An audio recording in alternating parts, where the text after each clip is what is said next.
20-25 वर्षाचं नेतृत्व आहे आपलं. या नेतृत्वाला आपल्या भविष्यकाळातल्या पिढीसाठी, आपल्या लेकराबाळांसाठी आपल्याला जपावं लागणार आहे. आताच तुम्ही बघा, काल परवाकडे आमच्या अर्धा गावातल्या लोकांनी पालकमंत्र्यांकडे पाणी सोडायची मागणी केली होती, उच्चस्तरीय कालव्याची. आणि अधिकाऱ्यांनी चुकीची माहिती दिली असं त्यांनी सांगितलं की तुम्हाला पाणी मिळणार नाही. तुम्ही मला सांगा, एवढ्या 20-25-30 वर्ष आम्हाला जसं कळतंय, आतापर्यंत असं कधी झालं नाही की अधिकाऱ्यांनी पालकमंत्र्यांना चुकीची माहिती दिली. असं कधी झालं नाही. म्हणजे जे कधी कदाचित अधिकाऱ्यांकडून करून सुद्धा घेतलं जाऊ शकतं. भविष्यकाळ फार कठीण आहे. या अकोला तालुक्याच्या प्रवारा परिसरासाठी तर फार कठीण आहे. हे जे पंपवाला आपल्या नदीला टाकलेत ना, हे बॉम्बनं उडवण्याची धमकी दिलेली आहेत आपल्या तालुक्याला. आणि हे सांभाळण्याची ताकद, पिंपोळाव काढचं पाणी किंवा आढळचं पाणी आता होतं का काही प्रश्न नाही. हे सगळं सांभाळण्याची ताकद ही फक्त लांबे साहेबांमध्ये आहे. आणि कुठल्याही संकटात उभं राहण्याची, तोंड देण्याची त्यांची ताकद आहे. मी कळकळीची विनंती करतो सगळ्या कार्यकर्त्यांना, इथून पुढे एकजुटीनं कोणताही कार्यकर्ता असो आणि पदाधिकारी जे आज निवडले जाणार आहे त्यांना सुद्धा अतिशय जबाबदारीने सांगतो की इथून पुढे प्रत्येकाला पक्षाची आचारसंहिता ही पाळावी लागेल. पक्षाचं पद घ्यायचं आणि पक्षाच्या विरोधात बोलायचं, नेतृत्वाच्या विरोधात बोलायचं हे चालणार नाही. आणि हे जर कोणी करणार असेल तर आमदार साहेब तुम्हाला मी विनंती करतो की मी जरी असलो त्या ठिकाणी तर सरळ पक्षातून बाहेर काढा. एक वेळेस विरोधक परवडला बोलणार, पण आपल्याच राहून आपल्या पक्षाची बदनामी करणारा चालणार नाही. त्याचा त्रास होतो प्रामाणिक कार्यकर्त्यांना. असं होता कामा नये. जास्त वेळ घेणार नाही. अक्षय तृतीयाच्या निमित्तानं आपण सर्वजण उपस्थित राहायला अक्षय तृतीयाच्या सर्वांना शुभेच्छा देतो आणि थांबतो. धन्यवाद. असे तुम्ही सगळे आमच्यावर प्रेम करणारे. आता कविराज भाऊंनी खूप काही सांगितलं पक्षाचं. तर ज्या वेळेस ह्या पक्षात आलो ना, तेव्हा साहेबांनी पक्षाची ध्येय धोरणं त्यावेळेस सांगितलेली होती.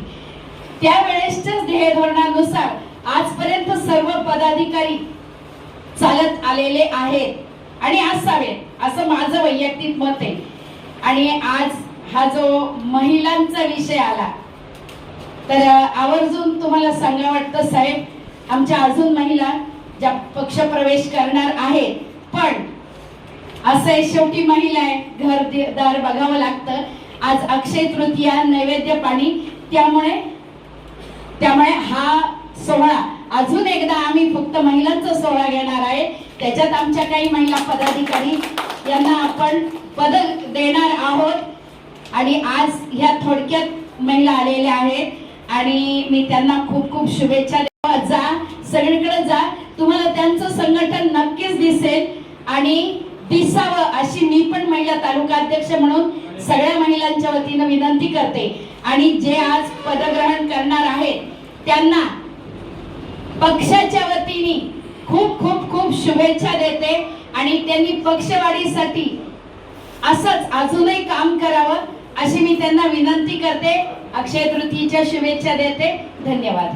सांगू इच्छितो की खऱ्या अर्थाने अगदी आमच्या पठार भागाकडे साहेबांच्या आधीचा जो कालावधी होता त्या कालावधीमध्ये अतिशय मृत अशी अवस्था त्या ठिकाणी पठार भागाला निर्माण झालेली होती. पण साहेबांनी मागच्या 5 वर्षामध्ये पठार भागामध्ये मोठा निधी देऊन त्या ठिकाणी पठार भाग फुलवण्याचं काम केलं, नवचैतन्य देण्याचं काम केलं. आणि त्यातून खऱ्या अर्थाने पठार भाग आता गरुडशेप घेतोय असं म्हटलं तर वावगं ठरणार नाही. खरं तर साहेबांचे जे विरोधक होते आमच्या पठार भागामध्ये, तसं पाहिलं तर इकडच्या गटांचा विचार करता पठार भागामध्ये साहेबांना विरोधक कमी होते.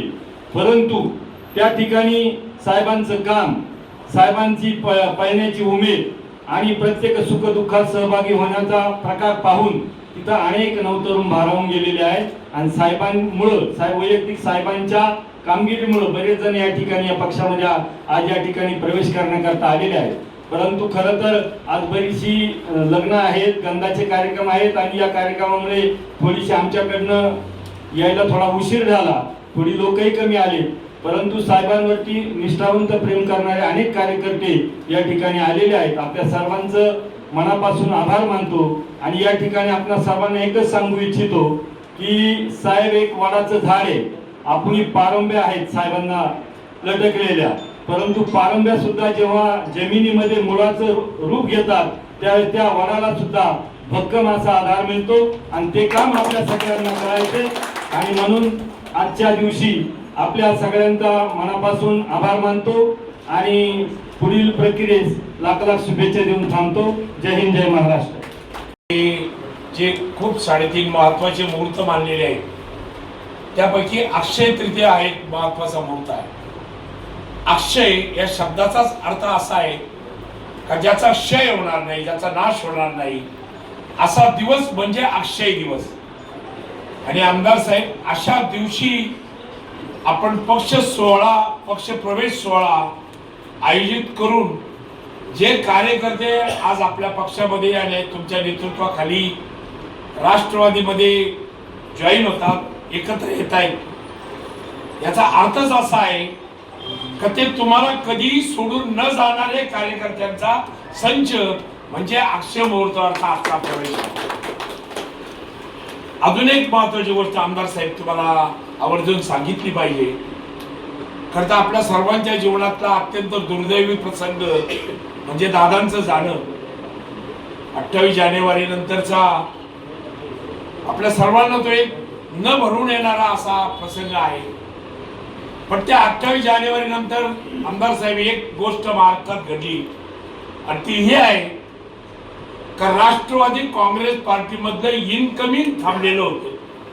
महाराष्ट्रातलं दादा गेल्यानंतरचं हे पहिलं राष्ट्रवादीतलं इनकमिंग आहे जे कोणत्या नेतृत्वाखाली होते याचा मला जास्त आनंद आहे. आणि मला खात्री आहे का ज्या अक्षय तृतीयाच्या मुहूर्तावर आपण जे हे राष्ट्रवादी काँग्रेस पार्टीमध्ये इनकमिंग केलं याचं स्वरूप वाढत जाऊन राज्य पातळीवर सुद्धा दादा गेल्यानंतर सुद्धा राष्ट्रवादी काँग्रेस पार्टीचे इनकमिंग वाढेल आणि पुन्हा एकदा भक्कमपणे राष्ट्रवादी काँग्रेस पार्टी महाराष्ट्रात उभी राहील असा अत्यंत शुभ दिनाचा संकेत आमदार साहेब तुम्ही अकोल्याच्या पावनभूमीत केला. त्याबद्दल तुमचं मनापासून अभिनंदन केलं पाहिजे आणि खूप खूप शुभेच्छा दिल्या पाहिजे. त्या कार्यकर्त्यांची मोठी पुण्याई लागते आणि खऱ्या अर्थाने अकोले तालुक्यातल्या जनतेचं जे संचित होतं, जी पुण्याई होती, ती पुण्याई फळाला आली. डॉक्टर किरण लामटे सारखं नेतृत्व आमदार म्हणून तालुक्याला लाभलं हे अकोले तालुक्याचं भाग्य आहे असं मानणाऱ्यांपैकी होतं. त्या अशा अर्थाने मी त्या दिवशी अक्षयच्या वाढदिवसाला नव्हतो. मी त्यावेळेस बारामती आणि तिकडचा माझा एक काही ठिकाणच्या मिटिंग होत्या म्हणून मला येता आलं नाही. पण मी महेश नवलेचं भाषण लाईव्ह सगळं त्याच्यामध्ये ऐकलं.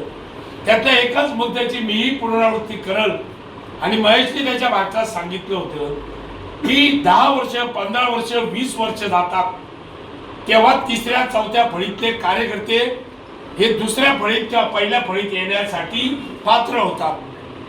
या तालुक्याचं वैशिष्ट्य आमदार साहेबांमुळे हे झाले आहे. आणि कालही आम्ही एका मोतीमध्ये बसलो होतो आमदार साहेब, तिथे तरुण पोरं तुमच्या आपला परागवाडी आज दिसत आहे, तो परागवाडी त्याचा साक्षर आहे. ते कार्यकर्ते तिथं सांगत होते की आमदार साहेबांमुळे बदल हा झालेला आहे का सामान्य कार्यकर्ता हा नेता झालेला आहे. ज्या कार्यकर्त्याला पूर्वीच्या राजकारणामध्ये मी ज्या कालखंडात आलो त्या कालखंडातलं सांगतो. आम्ही 10 वर्ष युवक काँग्रेसचं काम केलं, त्यावेळेच्या काँग्रेस पक्षाचं काम केलं, तरी सुद्धा आमचं नेत्यांमध्ये नाव येत नव्हतं. एवढी वर्ष घालून सुद्धा आज आमदार साहेब तुम्ही 4थ्या 5व्या फळीतले कार्यकर्ते त्या गावातले प्रमुख नेते केले आणि ही खऱ्या अर्थाने ताकद राष्ट्रवादीमध्ये निर्माण झाली. आणि म्हणून असा माणूस, असं नेतृत्व निर्माण व्हायला काही तप जातात आणि ते तप गेल्यानंतर आज या तालुक्यामध्ये एक भक्कम नेतृत्व आमदार साहेबांचे उभं आहे. हे भावनिक नेतृत्व नाही, हे कामाचं नेतृत्व आहे. लोक आमदार साहेबांवर प्रेम करतात त्या 2 गोष्टींसाठी. एक त्यांचं काम आणि 2 प्रत्येक माणसाच्या सुखदुःखामध्ये सहभागी होणं हे आमदार साहेबांचं प्रमुख वैशिष्ट्य. बरं, मी पाहिलेलं आहे आमदार साहेबांना फार स्पेशल निमंत्रण पाहिजे. पूर्वी वाडा होता, आता वाडा नाही, पण वाड्यावर जाऊन निमंत्रण दिलं पाहिजे असंही काही नाही.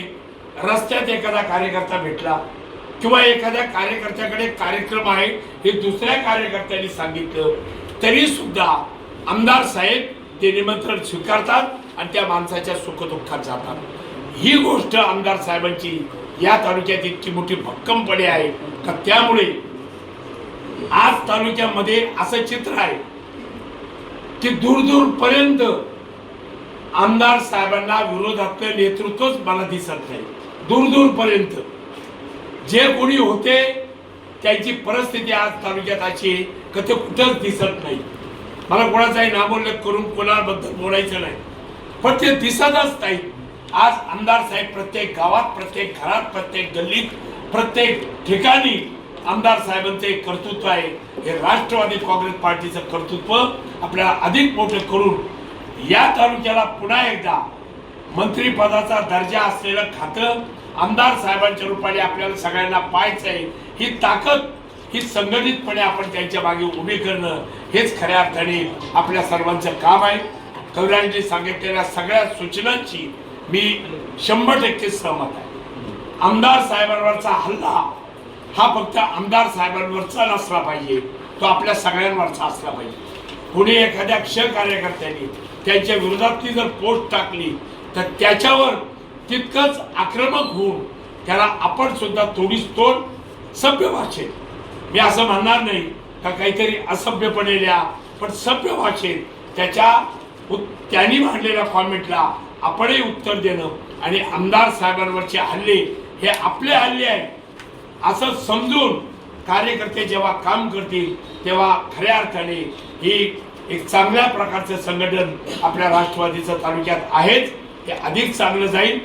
आज अनेक पदाधिकाऱ्यांना नियुक्ती माझ्या नेतृत्वावरती पण प्रेम करतायत आणि माझा जो फटकारण्याचा स्वभाव आहे पण तो त्यांनी आत्मसात केलाय की जे काही साहेब बोलत आहेत ते आपल्या फायद्यासाठीच बोलत आहेत. आणि हा माऊली खाडे तर हा माझा जुना सहकारी आहे.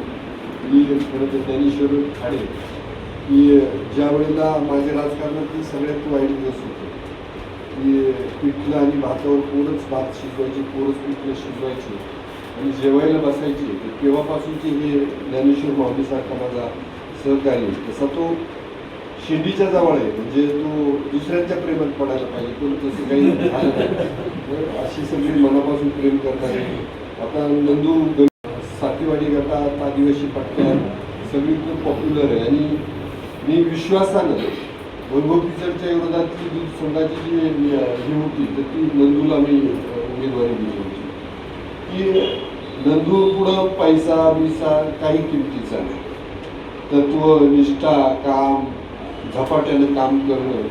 म्हणजे आमची मॅडम म्हणत असती का त्या पोरांना नंदू मोठा आहे दादा तरी म्हणायला लावा, भाऊ तरी म्हणायला लागले, पोरं नंदू हाताला हात मारत असतात. तर असा आमचा नंदू भाऊ गंभीरे, नवनाथ दराडे, नवनाथ झाला हे पण दादांनी एका शब्दात केलं असं काही नाही.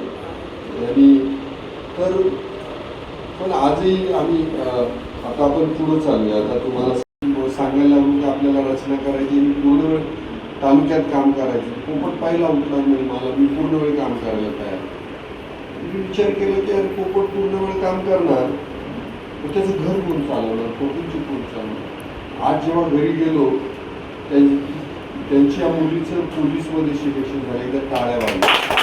मला अभिमान वाटला की अरे पोपटची मुलगी पोलीस झाली आहे, घरी कष्टानं. पोपटला शेतीवाडी चांगली आहे पण ते करून पुन्हा कोणतं आम्हाला अजूनही प्रश्न म्हणजे असं आमचे डोळस मामा आहेत.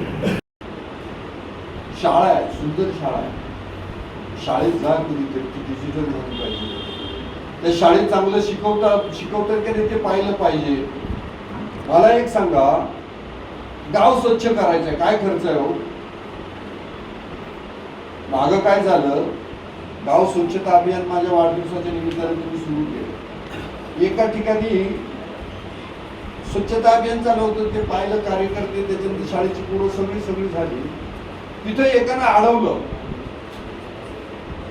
आज विशेष मी सांगतो की जे गाव आहे ज्या पदाधिकाऱ्याला मी पदावरून काढून टाकलं होतं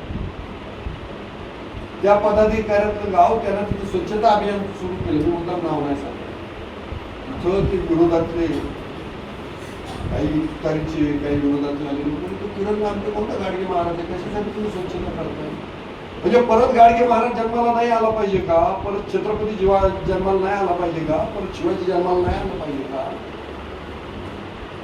म्हणजे हे लोक चांगल्या कामाला विरोध करतात. आमच्या राजूरमध्ये तसंच आहे, स्मशानभूमीचं काम करायचं. आणि मला एक सांगा, ज्या वेळेला महात्मा फुले आणि सावित्रीबाईंनी पहिली शाळा काढली, त्यांचा काही लोकांनी सत्कार केला का? पहिली शाळा काढली तर सत्कार, आंबेडकर साहेबांचा कदाचित गावाने सत्कार केला असेल, शाळा काढली साहेब चांगले, पण तो काळ तसा नव्हता, आजही तसाच काळ.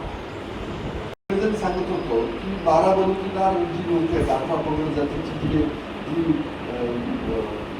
शौर्य गाजवणारी जे तरुण आहेत, त्या काळात ते सगळे कोणी डोंबारी आहे, कोणी काय भटक्या जातीतला आहे, कोण मराठा आहे, कोण शिंदे आहे, कोण अजून दलित आहे, त्या सगळ्यांना घेऊन राज्यांनी काय केलं की त्यावेळेला त्यांचं सैन्य उभं केलं. म्हणजे ते जेव्हा इतिहासातला प्रसंग आहे की राजे स्वतः बांधावरून जात आहे, शेतकऱ्याचं पोट येते आडवं जात आहे की भाजीच्या देठाला राजाने सांगितलं तर हात नाही लावायचं, तो म्हणते की पुढं जायचं नाही, माझा राजाचा आदेश आहे. तेव्हा ते बाकीचे विचार, तू कोण आहे रे बाबा, तुझा राजाचा काय संबंध आहे? त्यावेळेला तो सांगतोय की मी आमचा रयतेचा राजा आहे, त्याची रयत मी. आनंद, विरोध केला तर आपले आनंद आहे की यांच्यावर मात करून पुढे जायचं, असा संकल्प मानला. आणि आज त्याच्यासाठी आता उन्हाळा आहे, आता 41 डिग्रीचं टेम्परेचर आहे, ते 47 वर जाणार आहे. त्याला कारणीभूत आपणच आहे. त्यात काही पाकिस्तानची लोक आली होती जंगल जाळायला, झाड तोडायला, बरोबर आहे ना? आपणच कारणीभूत. ह्या पावसाळ्यात ठरवा, आपल्याला आपल्या बांधावर झाडं लावायचे, आपल्या गावात झाडं लावायचे, ती झाडं जोपासायची, मोठी करायची. आम्ही लावायची असेल तर सांगा, आम्ही फॉरेस्टकडनं 2-2, 3-3, 4-4 वर्षाची झाडं ग्रीनरी तयार केली. काल परवा मी बारामतीत गेलो प्रचाराच्या निमित्तानं, आणि अजून माझा आपल्या नेत्याबद्दल प्रचंड अभिमान जाणवला, मला गर्व जाणवला. आणि अशा नेत्याच्या हाताखाली आपण काम केलंय की ज्याने आपण जी स्वप्न पाहतो ती कृतीत आणलेली आहे बारामतीमध्ये. जे इथं मी बऱ्याच वेळा म्हणायचे, स्वप्न इथल्या लोकांना सांगायचो की मला नवलेवाडीकडे जाताना तिथं ते डेकोरेट करायचं आहे, त्या धुमाळवाडी नवलेवाडीचे ते कॅनल जातं, इरिगेशन वाले परवानगी ते तयार होत नाही. बारामतीत मात्र ते सगळं डेकोरेट केलं, म्हणजे तिथं बसून असा आनंद घ्यावा असे स्पॉट तयार झालेले आहेत. आणि म्हणून तिथं प्रत्येक दिवशी येतं, कचरा पडत नाही. जे मॉर्निंग ग्रुप, इव्हिनिंग ग्रुप स्वतः झाडून घेत आहेत. मला तर वाटतं काय तिथं कोणी सांगत नसतं, यारे झाडा 1 लाख लोकसंख्येचं गाव आहे हे जबाबदारीनं आपण कधी. बारामती वाचते, बारामती भारतातच आहे, महाराष्ट्रातून आपल्या नेत्याचं गाव आहे. दादा फुलं आता काहीतरी आदर्श घ्या. मला वाटतं गावागावात हे सुरू करा. झाडं लावायला पैसे लागत नाही, झाडं जगवायला पैसे लागत नाही, स्वच्छता ठेवायला पैसा लागत नाही, असा काहीतरी समजा. आणि मग बघा गाव कसं तुमच्या बरोबर येत आहे. त्या गावात याची जिरवायची, याची जिरवायची, याचा रस्ता अडवायचा, याचा रस्ता. आपले नाही कार्यकर्ते, पण त्या असे मनसुबे मनात पण आणू नका. आणि असं कुणी माझ्याकडे आलं तर मी त्याचं ऐकत नाही, सगळ्यांना माहिती, म्हणजे जनता नाही. असा संकल्प घेऊन जा पुढं. एखादी विधवा काय तिला मदत करायची आहे, एखाद्या कुटुंबावर अशी वेळ आली का कोण वाईट नजरेने पाहतं तर तिथं तुम्ही पाठीराखे व्हा. असं गाव सांभाळा, जोबाळा, आणि मग बघा त्या गावाबद्दल प्रेम किती वाटतं, त्या गावाला पण प्रेम. देवळं बांधा, सभामंडप करा, व्यायामशाळा करा. प्रत्येक गावात ओपन जिम असावं. तिथं मी पाहिले 80 वर्षाची आजी व्यायाम करत होत्या 2-4 दिवस. मला खूप असं कास्टेवालं लुगडं घातलेलं आणि मस्त व्यायाम करत होत्या. मला एवढं भारवलेलं वाटलं. मी सकाळी आम्ही पोचलो कितीला, रात्री 12:30-1 आंघोळ उठलो 4-4:30 आंघोळ करून 5:15-5:30 ला आम्ही बाहेर होतो. सगळ्या मॉर्निंग वॉकच्या ग्रुपला सगळ्यांना सकाळी भेटलो. नंतर दुपारचं तिथं पाहिलं, खेड्यांना गेलो. नंतर ती एक शाळा आहे काटेवाडीची, त्या शाळेला गेलो. आणि सगळी प्रेमळ होतो. दादांबद्दल तर खूप चांगलं बोलायचं. कोण असं त्या एवढंच आम्ही म्हटलं ना, आंघोळीवर नाही साहेब काहीच गरज नाही, आमच्या दादाने आमच्यासाठी खूप केलं, आमच्या दादाने आमच्यासाठी. आयुक्तांना वाटलं की असं आपल्याकडे नाही काहीतरी.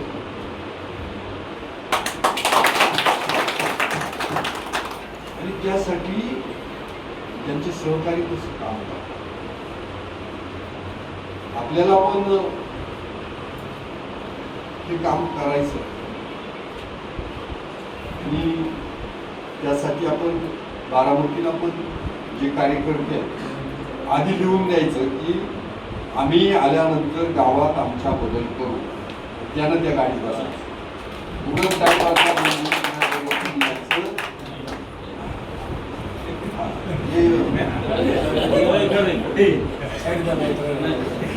सोपं का नाही, ज्याला यायचं त्यांना या.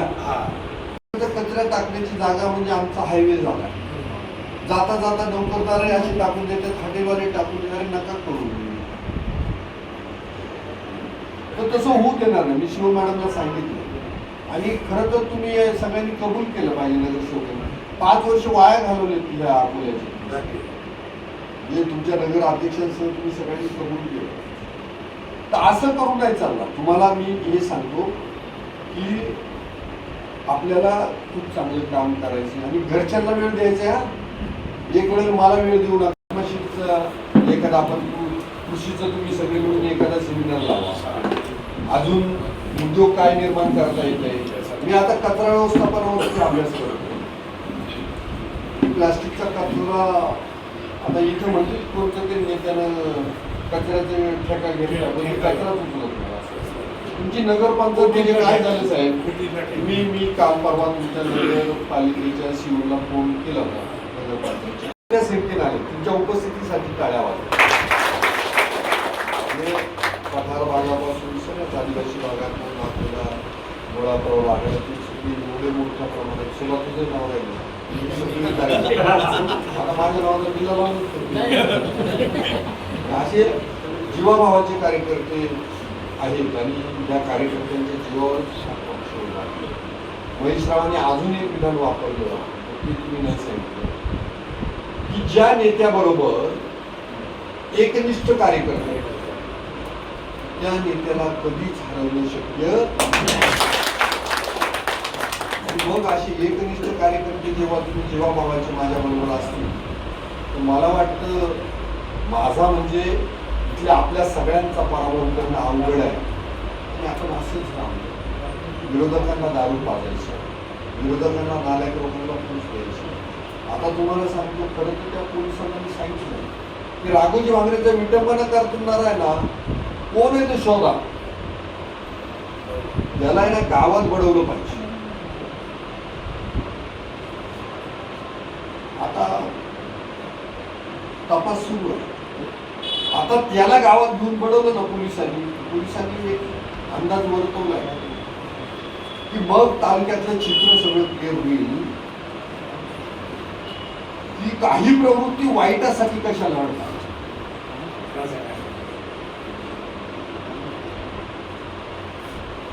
आता काल परवा मी आंबेडकर जयंतीचं भाषण केलं. कदाचित अकोले टाइम्सची बातमी आहे त्याच्या खाली आपल्या लोकांना लाईक्स मिळायला वेळ नसेल कदाचित लाईक्स आणि कॉमेंटला. म्हणजे पेट ट्रोलर ते 2-4 जण आले त्यांनी असं ट्रोलिंग केलं म्हणजे ते मग आमचा नाद नाही करायचा असं कोण म्हटलं. मी आजही म्हणतो आमचा नाद नाही करायचा. ते चांगलं आहे याच्यासाठी.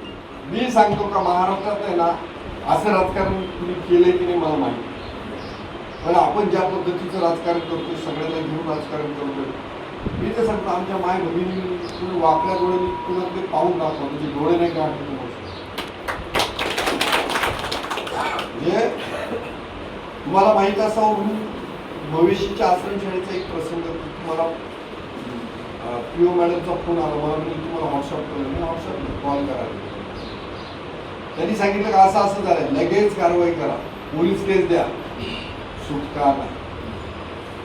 कोणाचा नातेवाईक किती मतदान आहे काय होईल हे पाहायला कुणाला आणि ते कशासाठी करायचं म्हणजे एवढ्या सगळ्या भावनेतून आपण चांगलं काम करतो. एकदा या तिघी पठारीवरून आल्या त्या पठारासाठी टाळ्या वाजल्या. काय होतंय की सातत्यपूर्ण काम करा लोकांमध्ये काम करा. अहो असं आहे मला एक सांगा हो त्या महात्मा ज्योतिराव फुलेंनी काम केलं किंवा त्यानंतर जे जे काही समाज स्थानिक ऊर्जा आहे या सगळ्यांनी कामं केली यांनी मला पण भेटेल का असं विचार केला होता का? माझं काय होईल पुढं गोल्ड मेडलमध्ये भगतसिंग सुखदेव राजगुरू फाशीवर गेले भारत माता की जय म्हणता म्हणता तर याचा आदर्श काय घेणार? फक्त जयंतीला फुलं अब्दुल कलाम आहे हा म्हणजे या सगळ्यांचा आदर्श घेऊन सगळ्या जाती पंथाचे ते आपली व्याख्यान मला खूप सुंदर झाली. मला वाटलं सगळे लोक ऐकायला येतील पुढच्या वेळेला तरी या पहिला विचार मनात यावा लागतो मग कृती होती. आज विचार तुमच्या पेरण्याचं काम अक्षय तृतीयेच्या निमित्ताने केलंय नक्कीच त्याचा रूपांतर कृतीमध्ये होईल आणि आपला अकोले तालुका सुजलाम सुफलाम होण्यासाठी तुमच्याकडे मदत होईल. आपला पक्ष सुजलाम सुफलाम होण्यासाठी तुमची मदत होईल. आपला पक्ष वटवृक्षासारखा फोपावेल यासाठी खूप साऱ्या शुभेच्छा देतो. आज जे प्रवेश करणार आहे आणि ज्यांना जबाबदारी देणार आहे त्यांनाही त्यांच्या कार्यासाठी शुभेच्छा देतो आणि माझ्या वारीला पूर्ण देतो. जय हिंद जय महाराष्ट्र.